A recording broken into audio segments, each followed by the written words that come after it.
శ్రీ గురుభ్యో నమః. శ్రీమాత్రే నమః. మా భక్తి టీవీని ప్రోత్సహిస్తున్నటువంటి మా ప్రేక్షకులందరికీ ధన్యవాదాలు తెలియజేస్తూ 3 ఆగస్టు 2025 నుంచి 9 ఆగస్టు 2025 వరకు గల కాలానికి రాశి ఫలితాలు చెప్పుకుందాము. ముందుగా గ్రహస్థితులు. మిథున రాశిలో గురు శుక్రులు, కర్కాటక రాశిలో రవి బుధులు, అలాగే సింహరాశిలో కేతువు, కన్య రాశిలో కుజుడు, వృశ్చిక రాశిలో చంద్రుడు, కుంభరాశిలో రాహువు, మీన రాశిలో వక్రించిన శనిగారు. ఇక వారాంతానికి వెళ్ళేటప్పటికీ చంద్రుని యొక్క గమనము మకర రాశిలోకి వచ్చి ఉన్నది. మిగతా గ్రహస్థితులలో ఎటువంటి మార్పు లేదు. గ్రహ సమ్మేళనాల యొక్క ఫలితాలు ఏ విధంగా ఉన్నాయి అని ఒకసారి మనం తెలుసుకున్నట్టయితే, గురు శుక్రుల యొక్క కలయిక మంచి ధనయోగాలని చేకూరుస్తుంది.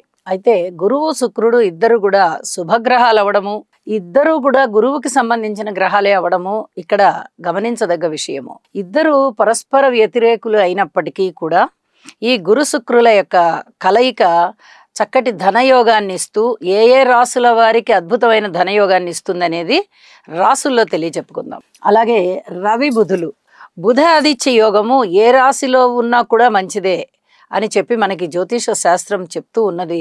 ఇక్కడ కర్కాటక రాశిలో జరుగుతూ ఉన్నది. కర్కాటక రాశిలో అత్యంత ఉదారమైనటువంటి భావనతో ఈ రవి బుధులు ఇద్దరు కూడా ఉంటారు. అంటే ఆ చంద్రుడు ఎంత మెత్తటి హృదయం కలవాడో ఆయన రాశి అయినటువంటి కర్కాటక రాశిలో రవి బుధులు ఇద్దరు కూడా అంతే సున్నితమైన ప్రవర్తనతో ఉంటారు. అంటే వాళ్ళ యొక్క ఫలితం మనకి ఆ విధంగా కనిపిస్తుంది అని చెప్పి తెలియచెప్తూ ఉంటాము. ఇక గ్రహ దృష్టుల దగ్గరికి వచ్చేటప్పటికి కుజుని యొక్క దృష్టి శనిగారి మీద ఉంది. ఇది ఏమాత్రము అజాగ్రత్తగా ఉండవలసినటువంటి గ్రహస్థితి కాదు. పర్వాలేదులే అనుకోవడానికి లేదు. ఎట్టి పరిస్థితుల్లోనూ తగిన జాగ్రత్తలు తీసుకోవాలి, ప్రతి వారు తీసుకోవాలి. ముఖ్యంగా జన్మజాతకంలో కూడా కుజుని యొక్క దృష్టి శనిగారి మీద, శనిగారి యొక్క దృష్టి కుజుని మీద ఉన్నవాళ్ళు తప్పనిసరిగా తీసుకోవాలి అని చెప్పి తెలియచేస్తూ ఉన్నాను. ఎన్నో రకాలైనటువంటి ప్రమాదాలు, అవి రోడ్డు ప్రమాదాలు, జలమార్గం మీద ప్రమాదాలు, అలాగే వాయు మార్గంలో విమాన ప్రమాదాలు, రైళ్లు, బస్సులు, ఇక ఈ రవాణాకి సంబంధించి ఏవైనా సరే అన్నిటి పట్ల కూడా జాగ్రత్తగా ఉండాలి. ఏ రవాణా సాధనాన్ని మీరు ఉపయోగించుకుంటున్నారో అందు జాగ్రత్తగా ఉండాలి. కాలి నడకన వెళ్ళేవారు కూడా జాగ్రత్తగా ఉండాలి. రక్తానికి సంబంధించి, ఎముకలకి సంబంధించి, భార్యాభర్తలకి మధ్య అన్యోన్య దాంపత్యానికి సంబంధించి, ఆపరేషన్స్కి సంబంధించి, ఇలా ప్రతి విషయంలోనూ ఆరోగ్యమే కానీ సంతానమే కానీ ఇక జాగ్రత్త అంటే జాగ్రత్త అన్నమాట. ఇది తప్పనిసరిగా తీసుకోవాలి. ఇక వారాంతంలోకి వెళ్ళేటప్పటికీ ఇక ఏమీ మార్పులు లేవు మిగతా గ్రహాలలో. ఒక్క చంద్రుడి యొక్క గమనం మాత్రమే మార్పు ఉన్నందువల్ల ఇక రాసుల్లోకి వెళ్ళి ముఖ్యమైన ఫలితాలు, రాశి ఫలితాలు తెలియజెప్పుకుందాం. ధనుస్సు రాశి. ధనుస్సు రాశి వారికి 3 ఆగస్టు నుంచి 9 ఆగస్టు వరకు గల కాలాన్ని పరిశీలన చేయగా, తృతీయ స్థానంలో రాహు బాగున్నారు, సప్తమ స్థానంలో గురువు గారు బాగున్నారు, అష్టమ స్థానంలో బుధాదిత్య యోగం బాగుంది. కానీ మిగతా గ్రహాల యొక్క వ్యతిరేకతలు ఉంటూ ఉన్న కారణం చేత ఇక్కడ కొంచెం ఆధ్యాత్మికమైనటువంటి సంపదని మీరు పెంచుకోవాల్సి ఉంటుంది, పెరుగుతుంది ఆటోమేటిక్గా. గురువు గారి యొక్క పూర్ణ దృష్టి రాశి మీద పడుతోంది.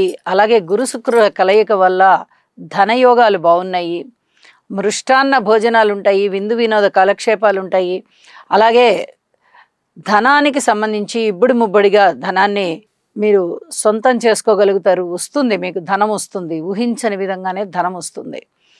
అలాగే వివాహాది శుభకార్యాలు కుదురుతాయి, పబ్లిక్ రిలేషన్స్ బాగుంటాయి, రాజకీయ నాయకులు బాగుంటారు, అన్నదమ్ముల సహాయ సహకారాలు బాగుంటాయి.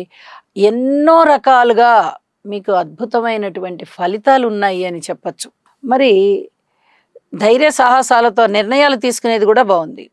మరి ఇక బాలేని అంశం ఏంటండి, శని కుజుల యొక్క పరస్పర దృష్టి దశమంలోనూ అలాగే చతుర్థంలోనూ. ఈ బలమైన దృష్టిల కారణం చేత ఉద్యోగ జీవితంలో అయినా ఇబ్బంది ఉండొచ్చు, సంతాన రూపకంగా అయినా ఇబ్బంది ఉండొచ్చు, క్రమశిక్షణ తప్పి ఉండొచ్చు సంతానం, లేదా మీరు చెప్పిన మాట వినకుండా వాళ్ళ ఇష్ట ప్రకారంగా వాళ్ళు ప్రవర్తించుకుంటూ ఉండడం ఉండొచ్చు, ఖర్చులు ఎక్కువ పెరిగేది కనిపించవచ్చు, ఉద్యోగంలో మార్పుదల కనిపించవచ్చు, స్థిర చరాస్తుల వృద్ధి కోసం మీరు చేసే ప్రయత్నాలు అంత సత్ఫలితాలను ఇవ్వకపోవచ్చు. ఇలాంటి చిన్న చిన్న ఆటంకాలు ఉండడానికి అవకాశాలు ఉన్నాయి. కాబట్టి ఈ శని గుజుల యొక్క పరిహారాలు ఎట్టి పరిస్థితుల్లోనూ చేసుకోండి అని చెప్పి తెలియజేస్తూ ఉన్నాను. ఇక మిగతా అన్ని అంశాలు బాగున్నాయి. స్థాన చలనం బాగుంది.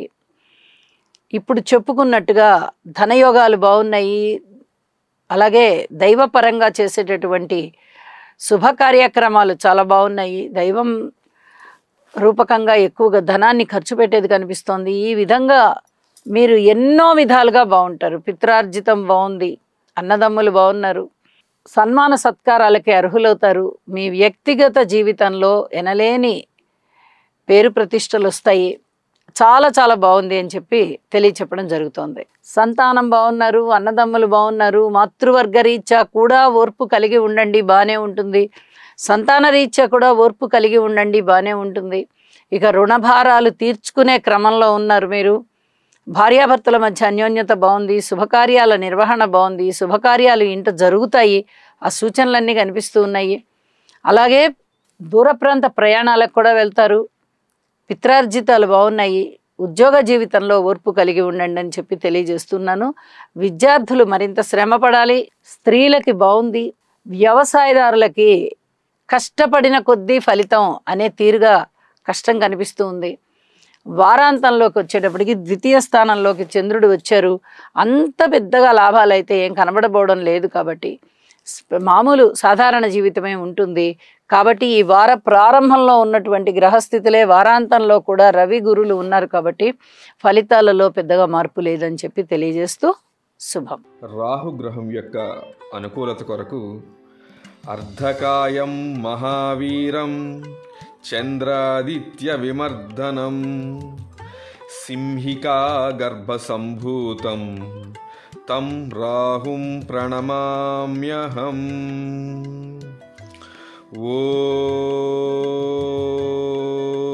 ఓం భ్రాం భ్రీం భ్రౌం సహ రాహవే నమః. గురుగ్రహ అనుకూలత కొరకు దేవానాం చ ఋషీణాం చ గురుం కాంచన సన్నిభం బుద్ధిమంతం త్రిలోకేశం తం నమామి బృహస్పతిం. ఓం హ్రాం హ్రీం హ్రౌం సహ బృహస్పతయే నమః.